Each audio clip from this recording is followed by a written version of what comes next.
There's nothing in my lifetime that I cannot learn from or be empowered by in some way. Those are the words of my guest today.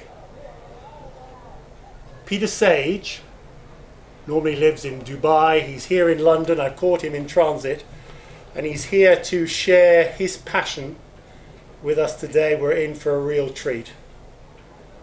I've known Peter for about 7 years, maybe 8 now. We first met at a purification retreat in Wales.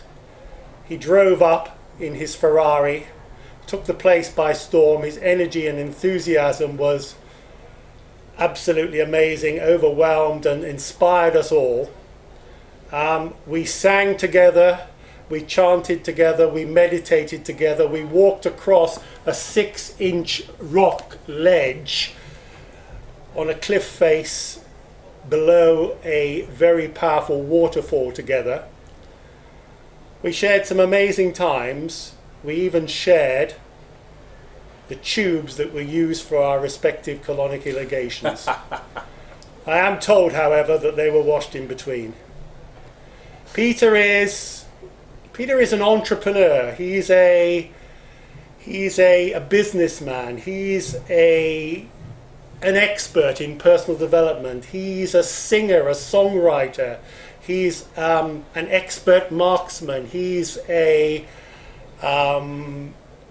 what else is he? He's a jolly good egg. He's a fantastic guy. He's a speaker, a public speaker. He's a motivator. He's someone that really inspires. He was the youngest trainer to be made up by the Tony Robbins organization a few years ago, and he is just the epitome for me, certainly of the people that I know, of someone who really is passionate about life. Peter, welcome, and thank you very much for coming today. Did I leave anything out? Well, I was quite humbled by hearing such an introduction, and if there's anything I can respond to that, it's that a person is judged by the company he keeps, and I'm obviously blessed to have many great friends in my life, and you're very much at the top of the tree there, Glenn. As you said, we've been friends since 2003 now, so it's actually 9 years. And I've on my journey, I've been very blessed and, as I said, humbled to have met some incredible, amazing people. And if there's anything that I could benchmark myself by, it's the people whose company that I'm grateful enough to be able to keep. And the fact that we're here in London, the fact that I happen to be transiting through, and the fact we have some time together, which is a little too rare these days, my friend. It was an honour for me to be able to say, please come here and let's have a chat. Fantastic. We're actually here today at Soho House in London. We're very fortunate to have this space. It's the Queen's Jubilee Day, the 5th of June, so you may hear at some point during the interview low-flying aircraft and people cheering, and you probably won't see them waving any flags unless they climb up the window behind us. But that's all part of the scene, of course, and all part of the passion that Peter's going to share with us today. Peter, I've obviously, if I can put it this way, I've given you, if you like, a lot of labels. Things like your speaking, your songwriting, your coaching, and things like this. But who are you? Who are you in essence? What's the essence of Peter? I'd really love to know. That's a great question, and I think a great point to start with, because so many people get caught up with labels.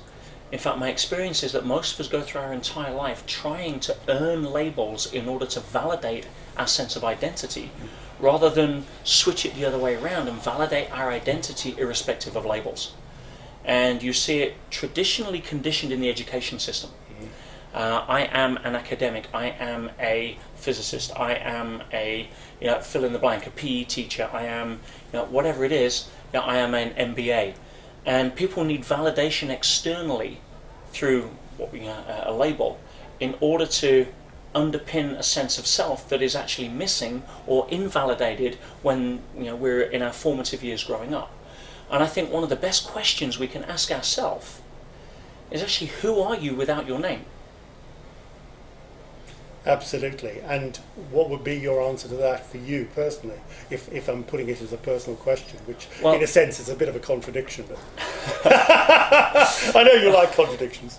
Well, Paradox. the ultimate label that we have is our name. Yeah. And it is simply a verbal representation of something that from an early day, our earliest days, we associated with who we are. Yeah. We're not our name.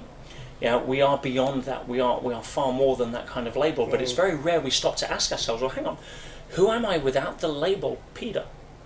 And it's in that moment you start to actually get an understanding of the essence of what it really means to be human, what it means to be alive, what it means to be beyond the physical, constant labeling of life, the constant, sort of noise, as we call it, of everyday reality that we've been brought up to accept as true. And we all know that there is a physical reality and there is a metaphysical reality. And just because we can touch one physically but not touch the other, we tend to invalidate the metaphysical. And one of the first, I guess, understandings of getting close to that or closer to that metaphysical reality is taking our name away and sitting there and saying, well, who am I really?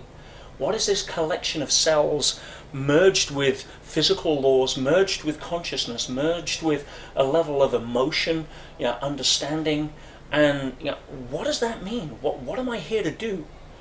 And I don't think anybody has a definitive answer to that. I think the answer is always emerging and evolving, just as we're emerging and evolving. I'm a different person today than I was 5 years ago, and I'm sure I'll be a different person in 5 years from now than I was, or am today. So, who am I without all the labels? I think the one I resonated most with was a good egg.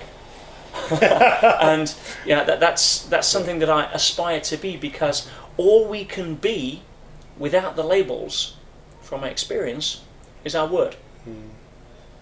If we can be our word, then if we can live in accordance with our values and what that means to us, irrespective of whether we feel that somebody else validates those as right or wrong, that's a different conversation.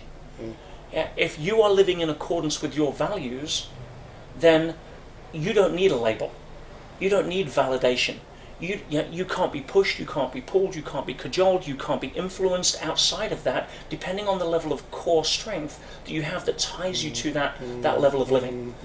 And of course our values change, but our level of strength, conviction, and integrity around those values is what should or defines ourselves through remaining constant with that, if that makes sense. So, in answer to your question, who am I without the labels that you gave? I try to be a good egg, but I don't use that as a reference or a label. I use it as a pointer to say, listen, what are my values? Am I living in accordance with them? And as long as that I'm okay with that, and I don't think that I'm violating people from a level of physical harm or people are less than because they cross my path, that's as long as I'm not going down that route, then I don't need somebody else's label on what I'm doing in order to feel that level of aliveness, that sense of self-expression that allows us to be who we are. Yeah. I love this because we're already jumping in at the deep end, which I know is something you love to do. Whenever we jump in the deep end, we swim. Tell me something, how easy has it been for you to connect, if connect is the right word, with what I call the metaphysical world? Great question, and one that has many different layers hidden within it. I think all of us, if we take the time out to disengage from the noise of physical reality, and we all have a life. We're put here not as spiritual beings, we are physical beings, as well. But primarily our experience is physical. We have mortgages to pay. We have cars to drive. We have phone calls to make. Living in a 21st century reality, that is unavoidable unless you want to become a monk on top of a mountaintop, which is not an option for most people. So, a lot of us tends to invalidate the metaphysical side or invalidate the connection with it, not because it's not there or we don't believe it's real, but because we're so caught up in the day-to-day grind of engaging with reality at a physical level that we just don't have time to take a step back and say, well, hang on a minute. How do I really feel right now? What's really going on? Most people, if you ask that question, say, I'm fine. You say, no, well, how do you really feel? Yes. And by the time you actually get through, it's like, well, actually, no, I've got a bit of a headache back here, I've got a bit of an ache in my knee. I mean, most people are walking around unconscious, not even aware of how they feel because they're so distorted and distracted into the physical reality. But if you disengage from that at some point, and obviously there's many practices to be able to do that, meditation being probably one of the most common. Turning off your BlackBerry would be a good start as well. But if you disengage, you start to ask yourself questions that can lead you down different avenues of awareness. How do I know how you feel when you feel sad, Glenn? Right? Because I know how I feel when I feel sad. Now, how do I know how somebody feels when they feel joy? Because I know how I feel when I feel joy. Can I touch that? Is that part of a physical reaction? I mean, the essence of who we are is invisible. Who are we? Am I my height? No, that's a label. Am I the fact that I'm male? No, that's a label. Who I am that differentiates our uniqueness in the universe is our character, our sense of humour, our model of the world, our energy, our enthusiasm or lack of it, our values, as I said earlier. That's what makes us us, individual, not the fact we have different hairstyle. So if you can actually come back to that level and say, well, the essence of who we are is metaphysical. The essence of who we are is invisible. What makes you you, Glenn, and why I love you so much is not the fact that you're just a dashing gentleman, the fact that who you are beneath all that. Yes. Who you are, if because our bodies are going to change. Yes. We don't get to vote on that. I have a very different body now to when I was 10 years old. I'm 40 years old next week, and I'm going to have a different body 10 years from now than where I am today. So am I my body? Did Christ know himself as his body? Did Krishna know himself as his body? Did Muhammad know himself as his body? No. They knew themselves as the invisible part. That was the unmoving, unchangeable, resolute, eternal part of who we are. So, how in touch are we with the metaphysical? It depends how much we want to disengage from the noise of the physical reality and start looking at what reality is staring us in the face by saying, well, the essence of who I am is invisible. Therefore, it is a metaphysical aspect. My wishes, my dreams, my aspirations is who I am. Not the fact that I'm a size 12 shoe. And you can look at it from many different angles, but ultimately when you get through translating, what's really going on is that who we are is not this. I mean, the scientists, and this has always been again, probably another part of the conversation, but if I just allude to this for a second. Science and theology and religion seem to have always been on separate paths. And most of them are trying to support their own theories, not by celebrating the reality of the theory, but by discounting opposing theories. And we see this all the time, whether it's political parties, whether it's governments, etc. Okay? And so if you try and underpin a scientific level for those viewers here that want a little bit more to the metaphysical side than the traditional label of some woo-woo, get out there, start chanting, and want a little bit more of an underpinning. Let's come to quantum physics for a second. Yeah. If I had the eyes of a quantum physicist and I was looking at what I would call a physical reality, if I was looking through the eyes of a physicist, I wouldn't see solid. I mean, this chair, this hand, this watch, most people would call solid in a physical reality. But if you look through the eyes of a scientist or a physicist, what you would notice is something vastly different. And the best way I could explain is if you take my finger and almost think of a string and a pebble, and I was to spin that, and I was to spin it so fast that my other finger couldn't get through, the illusion would be that I'm hitting solid. What I'm really hitting is kind of suspended light waves slowed down into fixed patterns. But again, when we're distorted and distracted because our email just chimed, we don't tend to think in those terms. We tend to think that, metaphysical is something out there for people that want to meditate and chant and go to strange clubs. And what we're actually doing is invalidating the original essence of where we come from. Yeah. No scientist has ever been able to explain life or consciousness. We can only come up with theories that may or may not fit at some level. Now, Einstein dedicated the last part of his life to a grand unification theory. I don't think there is one, and if there is, I'm not that interested in finding out. I'm happy to just explore this phenomenal game that we get to live as human beings, knowing that beneath that, there is an underlying essence that is eternal. Yeah. I mean, can you just think for a second, what would happen when you're not here? Can you ever imagine a time when you are not you? Come back in the room. There's a part of us that goes beyond this. Totally. And the more we get in touch with that, the more we tend to find that our external world will revolve around that, rather than our internal world revolving around what we feel to be circumstances beyond our control. And beautiful, beautiful. I love what you said about consciousness. It's very interesting. I was reading something, I was actually listening to his audio book the other day, Eckhart Tolle's Power of Now. It's something that keeps coming back. And he has this wonderful metaphor. He said, well, you know, the rhetorical question was, you know, why humans don't understand consciousness. And he said, well, think of a fish. If a fish had a human mind and you said to him, what is water? Tell me what is water. The fish with that human mind, or the equivalent thereof, would not have any idea about what you were talking about. You know, and this, I think that I think is a fantastic analogy of what we're talking about. But you see, I think the slightly deeper element there is how much. This is something I wanted to ask you sort of slightly later, but I'll ask it now because it's appropriate. How much of this do you think is because the royal we, live in a sort of mind-driven, you know, a mind-generated world, you know, where most of our actions, our thoughts, our desires, even our desires, you know, are mind and or ego-based or driven, and relatively little, it seems to me, comes from the heart. Certainly, that's my experience. I mean, do you see, has there been such a parallel in your own life, and what's been your own experience with that? And you're full of great questions today, Glenn. Yes, absolutely, and this is a journey, and it is a journey. I don't think anybody is born enlightened.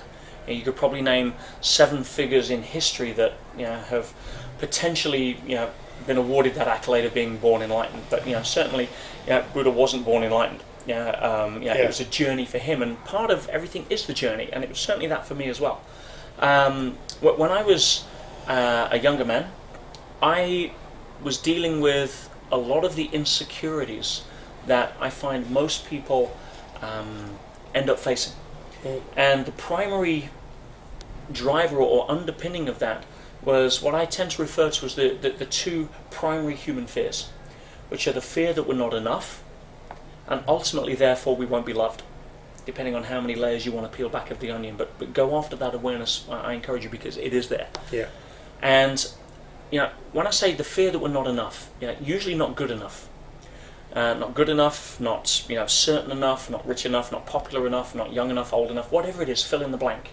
And, you know, I tend to say that if we don't think that we have a blank to fill in, it's usually because our egos are playing hide and seek with reality. And for me, the journey... I like that. Yeah. That's great, yeah. But the original journey for me, totally, was I was trying to prove myself, and business happened to be my forte. I was never academic. You know, I couldn't get school. I couldn't spell school. You know, I dropped out of school at 16 at the first chance I got, like a rat up a drain pipe, just to get out into the real world and start working with, you know, anything that wasn't a classroom. Yeah. And I kind of fell into business. It was always my, you know, ambition to want to be an entrepreneur. And driven by the insecurities, or trying to avoid the insecurities and prove to myself, my parents, my friends, my peers that I was good enough, was really the desire and motivation, primary motivation, behind me going out and eventually becoming, by what most other people would label, successful. Now inside I was a mess. In fact, it was a two-edged sword, because I became, you know, very successful financially at a young age, say 21, 22. And everybody then saw me as this kind of wonder boy. Now, underneath that label, I'm just me. I mean, I just did things that anybody could do. I'm not clever. I just, you know, happened to, you know, either get lucky or do what I did. Yeah. So now, the game becomes, how do I support that image? Because if anybody was to finally peel back the, you know, the curtains and find out that it was just a little guy and not a wizard, and I didn't have an S on my chest, Yeah. oh my goodness, then my whole world would come crashing down. And again, the primary fear would be triggered that I'm not enough, and therefore I would lose respect and ultimately love. So for me, a lot of the initial motivation was about avoiding the fear of not being enough. When I finally grew out of that, and I was very lucky, I was 25 when I had a significant emotional experience. I was driving home from the office one day, 2 o'clock in the morning, tired, working 130 hours a week, just to prove to the world that I could maintain this facade. And I was never enough. It never will be enough on that kind of journey. It's a hamster wheel to nowhere that most people, unfortunately, either burn themselves out or run to their grave on. Mm. And I came to a point where I fell asleep driving home. I hit an intersection at 60 miles an hour, and I sat at the side of the road with a pretty sorry car. Luckily I wasn't hurt and nobody else involved. But I asked myself honest questions. It's like, why am I doing this? Why? What is it for, really? I mean, ultimately I was building a monster that was trapping me, and that wasn't the life I signed up for. That wasn't the glamour that everybody expected to see when you become financially successful, or have the accolades or the car or the the security that people associate with wanting to be happy or fulfilled. Well, what was that about? And it was really a case of, whoa, hang on a minute. What I'm really doing here is trying to prove to everybody that I'm good enough. And it was an awareness that I'm very grateful to. Like yourself, Glenn, I've had many great mentors, but it was an awareness that I got exposed to a while after that by a phenomenal guy called Jerry McKinney. Mm. And Jerry, who is just one of the most amazing, enlightened, beautiful, gentle, and incredible giving souls I've ever met. In fact, I used to say, when I grow up, I want to be a Jerry McKinney. And Jerry turned around to me one day and he says, Peter, you know something? You're full on in everything you do. You're 110%. You go this. If we need something impossible to happen, we call you. We have no doubt. In fact, if we hear over the radio at an event where we're working with some challenges that Peter's been sent, we just relax, go and have a cup of tea. It'll get taken care of. He says, but you need to understand something. And I looked at him. My ego had just been stroked a little bit, and I'm wearing the label of sort of the S. And he says, you know something? No matter how many times you screw up, no matter how many times you get it wrong, no matter what happens on the outcome, we'll still love you. Wonderful. How wonderful.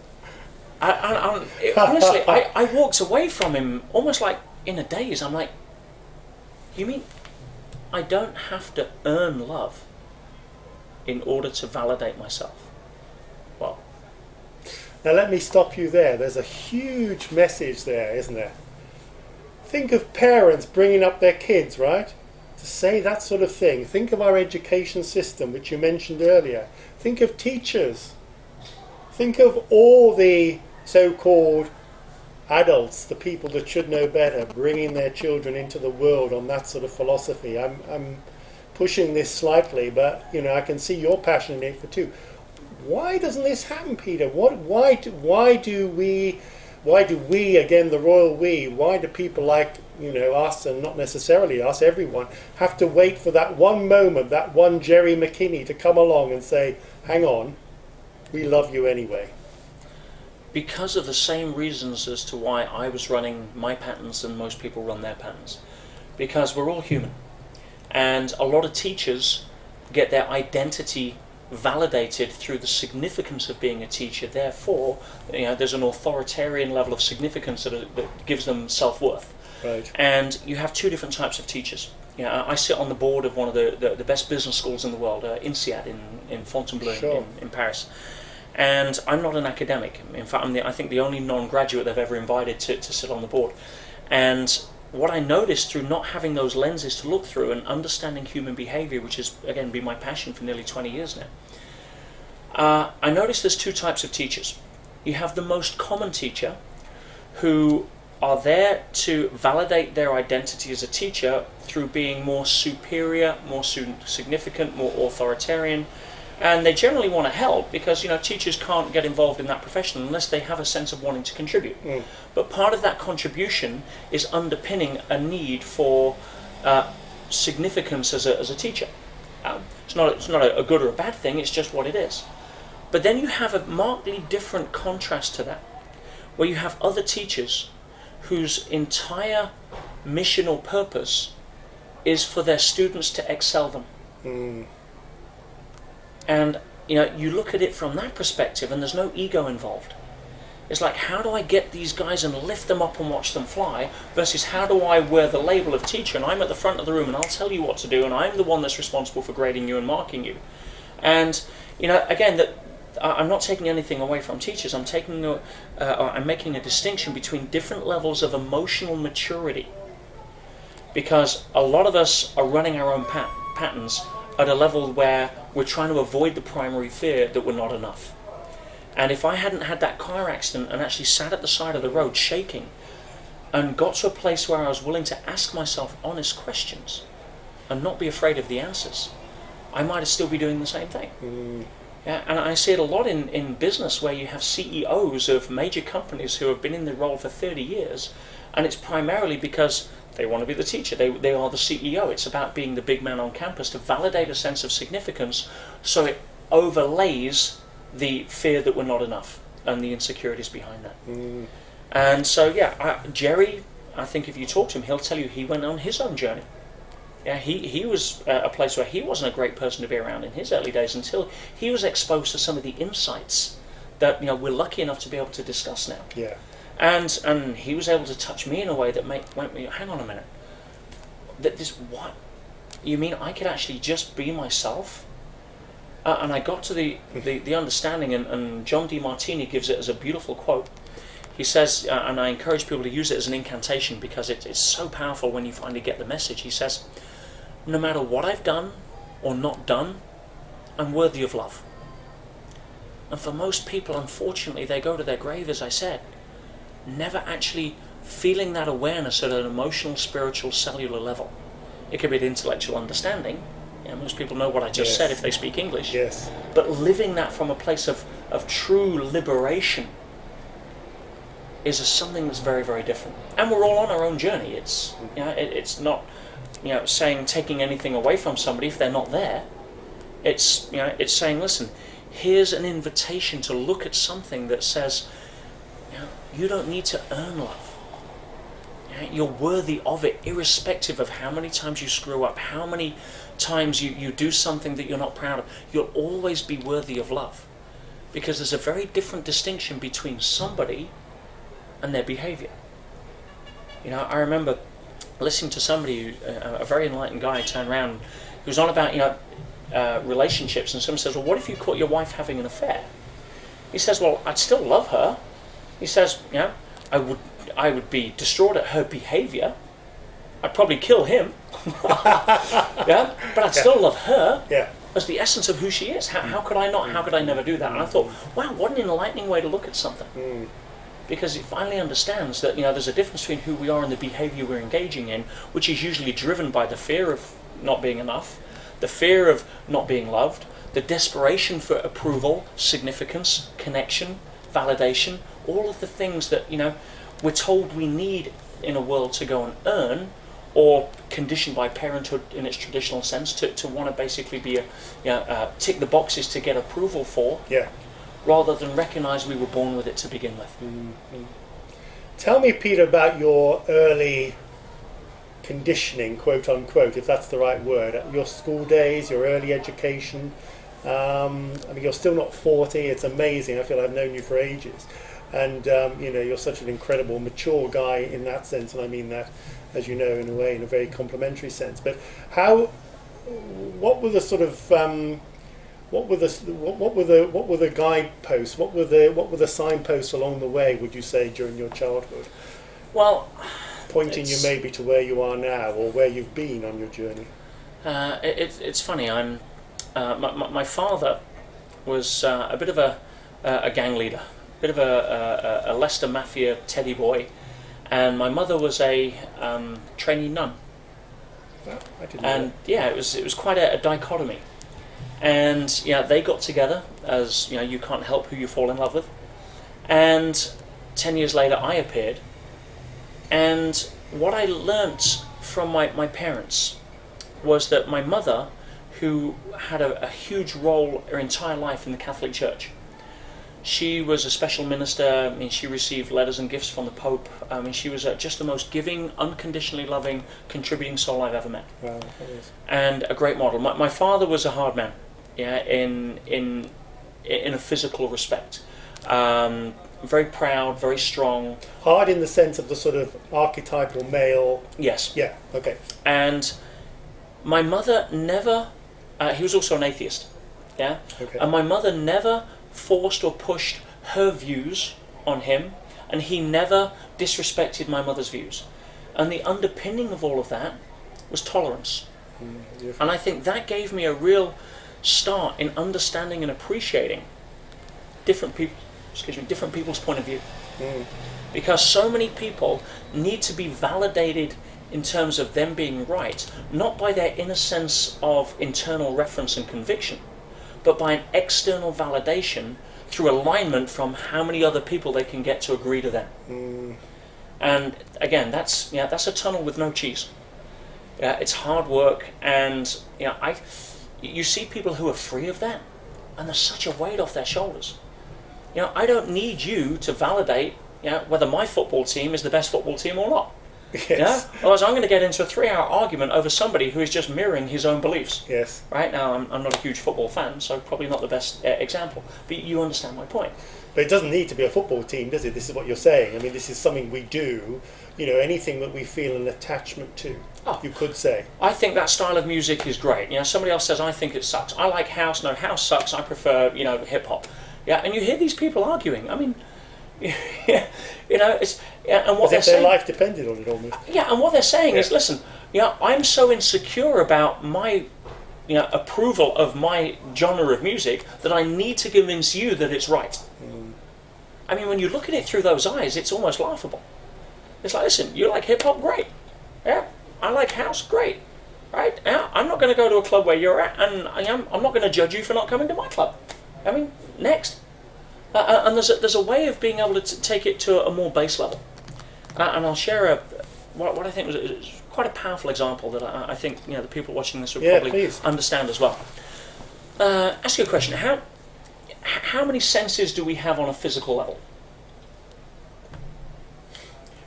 Well, I suppose the traditional answer is 5. You turn. Correct. That's why I said physical. We won't get into the other sense conversations because that'll take us down a whole different avenue. But on a traditional physical sense, most people recognise we have 5 senses.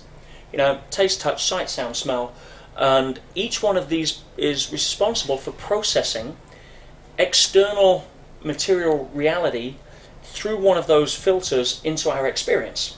Right. So there's nothing that I can't experience in the external world sitting here that isn't first filtered through one of those 5 senses. Right. And I can feel the chair underneath me. I can sense the temperature of the room. I can hear in your the physical voice. sense. In the physical sense. I can see the room around me. I can hear the noise out there. I can smell your aftershave. Whatever it is. Yeah. So here's a question. We're in agreement with that. There's nothing too controversial about what I just said, right? So we all have the 5 senses. But how many of us all like the same food? Well, not many, right? There's room to have a variable there, yes or no? Yeah, I like Indian, I like Chinese, I like Italian, whatever it is. Yeah? Yes. And again, you hear people argue over that. As we've just demonstrated, how many people like the same kind of music? Yeah. How about the same smells? That's why we have so many different aftershaves, colognes, perfumes, right? We have a different sense of what we like to smell. Right? We have different sense about what we like to touch and feel. Right? We have, how many people have the same favorite color? So what we're really saying is that, we all have the same equipment called the 5 senses, and each one can give a different experience for each person than everybody else. So, what if 2 people see the exact same event, witness the exact same event, use the exact same equipment called the 5 senses to process that, Is it possible they can come up with an entirely different conclusion, yes or no? Totally. Of course. Who's right? There is no right or wrong. I mean, they're both experiencing it, what they're experiencing, right? That's an understanding that is usually beneath a lot of people that are still using this sense of, well, no, you need to look through my senses and agree with what I am because that's right. Well, it's right for you, it's right for me. But it may not be right for 6.5 billion other people. So understanding tolerance, that, something, we all have the same 5 senses, they can all be different for everybody else, we can all experience the exact same event, come up with the entirely different conclusion based upon our individuality, and rather than argue that, celebrate or recognize the uniqueness of that as to what makes us us. From that perspective, you can turn around and say, something, I'm okay, you're okay, and as long as you don't invalidate or violate my sense of value, self, etc., then I'm okay for you to be over there and have your conclusion.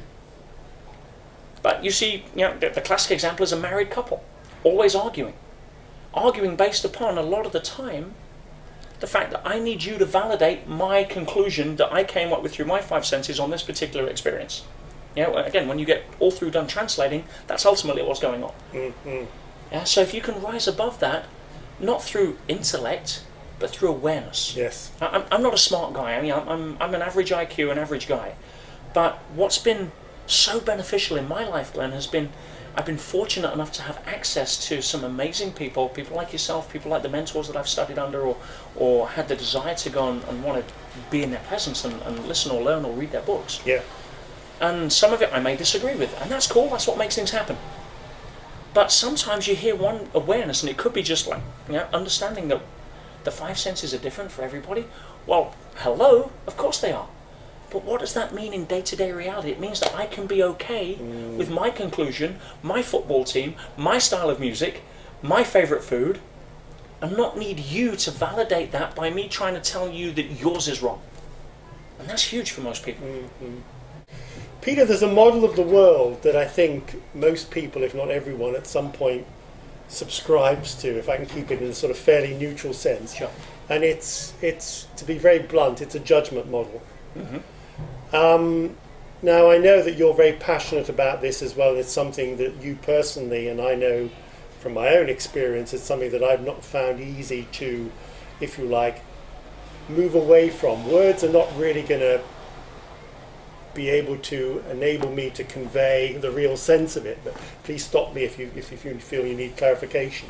But I just have this sense that if we can only get out of this addiction to judging, obviously not just other people, not just pieces of music, not just what food we eat, but ourselves as well, and that's all usually going on in the head, then that is a way, ultimately, not maybe the way, but a way of raising our level of consciousness so that we're actually almost aligning with our greater truth, which I think, personally, I don't think is judgmental. I don't think the essence of who we are comes from a place of judgment, I'd love to hear your view on that and what your experience has been, because I know this is a model that you're also very, very passionate about, and how, especially for people watching this, how we can actually, certainly in your experience, but perhaps more generally, how we can move away from this need to label and judge people and compare and measure and saying I'm better than him, etc., etc. I think the starting point is to peel back the layers a little and go behind the scenes. Otherwise, we start judging people who judge. Yes, there is that. Right? And I said, I think at the beginning that a lot of people have a sense of values that need to be validated externally. And judgment usually comes from when people are out of alignment with what we see as our model of the world. Usually the stronger the judgment is based upon how far away they are living from our values. And you can understand that. Sorry, what do you mean by our values in that context? Your values, your and my values, or... Yeah, if I have my set of values that I live by, right. I value family, and I see somebody leave their kid on their own at home, I'm going to judge them for that. I see, yes. For example. I've got you, yeah. If somebody values independence and thinks that by leaving their kid on their own at home... So the values become, in effect, the filter by which we...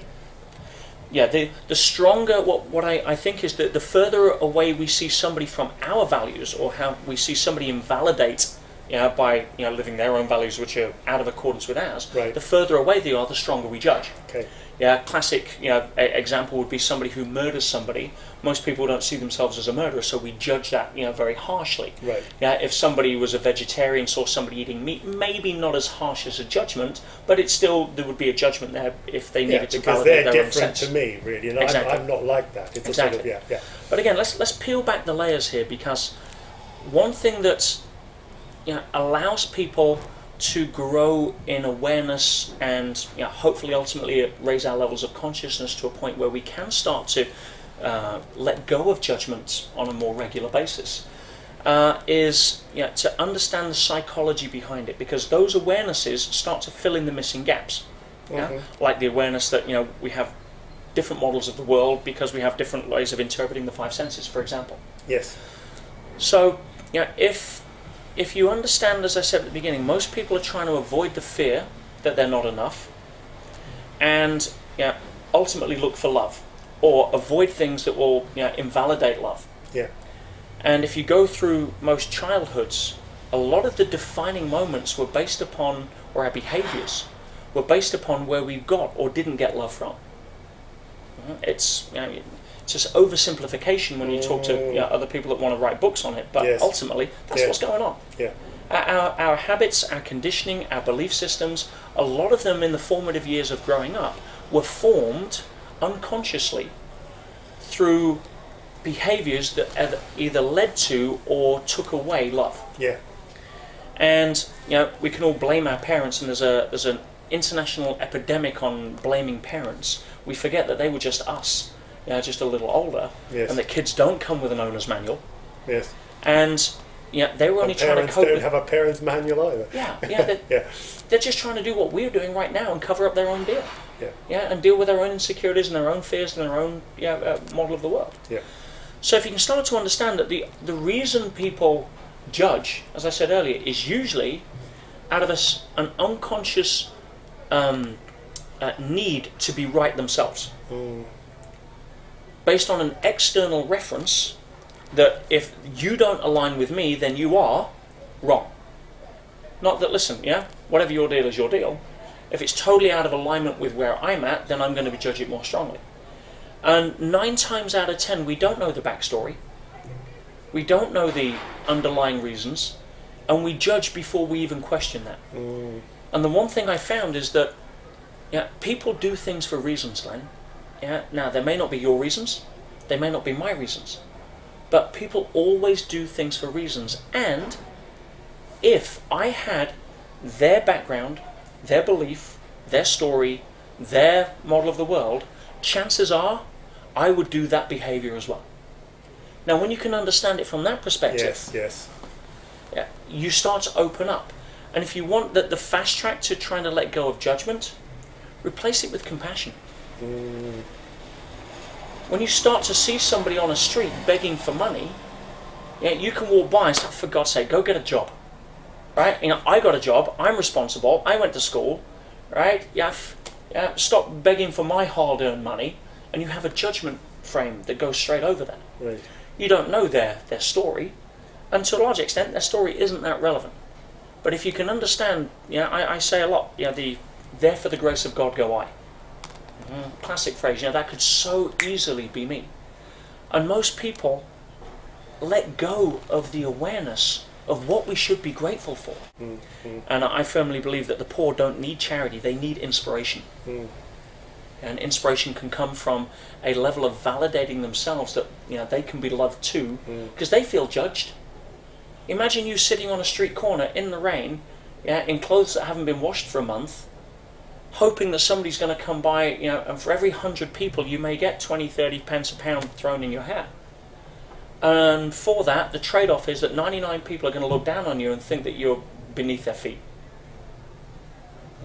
What does that do to somebody's self-esteem? And eventually you become immune to it, but it validates the fact that you're not good enough.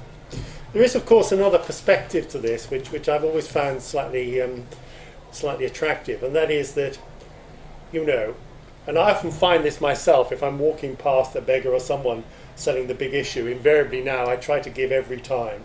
Now that's just my thing, and maybe my reasons are, they're just my reasons. It doesn't matter. There's no judgment. But do you have a sense, Peter, that there's we started this interview with a wonderful quote, your quote about learning from life. Everything is like learning. Whatever you do in your lifetime is a learning experience. And is there not an analogy here that that when we, they're almost like beggars are there for us to learn compassion. People are there for us to, to say, right, well, I'm not going to judge this person because he's not the CEO of a big company, or he's not X, Y, Z, going back to what you said earlier, because he hasn't got academic qualifications or whatever it is. All the stuff by which we again, the royal we, tend to sort of judge people and say, look, this is a human being. And maybe he's come on this planet, maybe he's living this lifetime to be exactly as he is now, and to learn his own, lesson, if you like. I don't necessarily buy the whole thing about we're coming here to it's like school. I can see the pros and cons of that. But leaving that aside, what's your take on that? Is that a perspective that you see as something affecting your own life and has affected your own life? And what's, in other words, what's the bigger picture for you? Is there a bigger picture there? I spent large part of the last 12 years, every year, volunteering up to about a month of my time on and off around the world, working with homeless, drug addicts, suicide, abuse cases, trauma.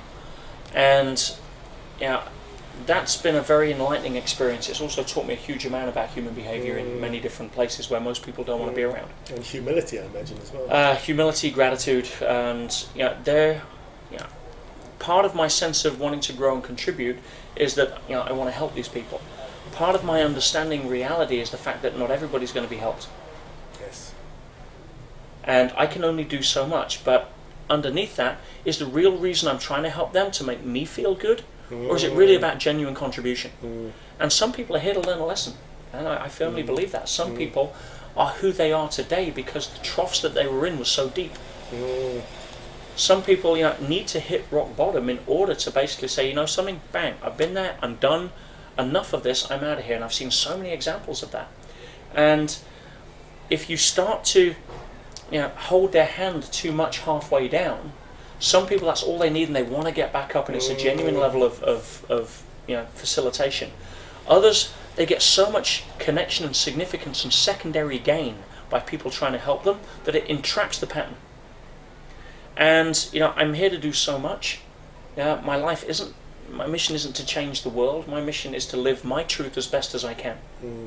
And if I can help leave a thumbprint on somebody's life in a more positive way, then great. I'll sleep better at night and leave this place in a better world. That's cool. I think that everybody aspires to want to do some of that. But I'm not on a quest or a martyrdom to try and help and change the world. All I want to do is walk my path.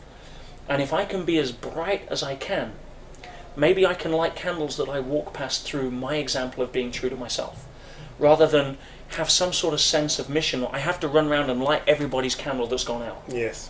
Okay. And I was on that mission at one point. It's exhausting.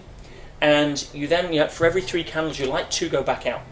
And I used to, when I got into personal development, I remember I was 17, 18 years old, and I'd speak to somebody in a bar, and most people's favourite topic is why their life doesn't work. All about them and all the crap that's going on in their world. And I'm like, wait, that's okay, because I know how to fix that. In fact, and I get into a conversation, and they'd almost be inspired. Yeah. And I'd say, hey, listen, go out and read Think and Grow Rich, for example. Yes. And, we'd go off on a high, and I'd go home at night thinking, wow, I just helped somebody. And I'd see them 2 weeks later, and all I'd been thinking of is, I wonder what chapter they're on now. Did they get the same ahas and insights and inspiration I got? Yes. And I'd see them 2 weeks later and say, hey, John, how's it going? How'd it go? And he'd go, oh, yeah, what was that book called again? Yeah. And I'd have this deflated level. Well, that's a classic example, isn't it, if I may say so, of what we were talking about earlier, the attachment to the result. It's vital, isn't it, to really, for me anyway, and I'm sure for you too, to almost like to let go of any result, of any expectation. There's a difference. Otherwise, it's like then, of course, the emotional reaction comes in. You know, I'm pissed off because that guy didn't follow my advice or whatever. Yeah. I've had that, you know, many times. Again, peel back the layers. There's a difference between validating myself by how many candles I can light, and being so bright to my own truth that spontaneously people who you walk by, some of them may just catch a flame and go off on their own journey. Yeah. And that's different. That's why, you know, if I give a talk, I mean, I gave a talk a couple of days ago, and I sometimes speak to audiences of several thousand. Yeah. And the first thing I do is I say, listen, you may again disagree with what I'm going to say here today. That's fine, but I am not attached to what you go and do with this. Yes. Because that's a measure of their learning, not my teaching.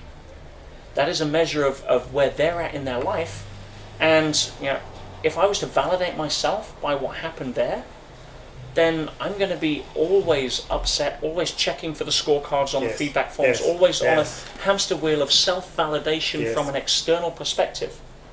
Not saying, something, I believe this, and I'm willing to be unpopular in the moment for what I believe is the greater good.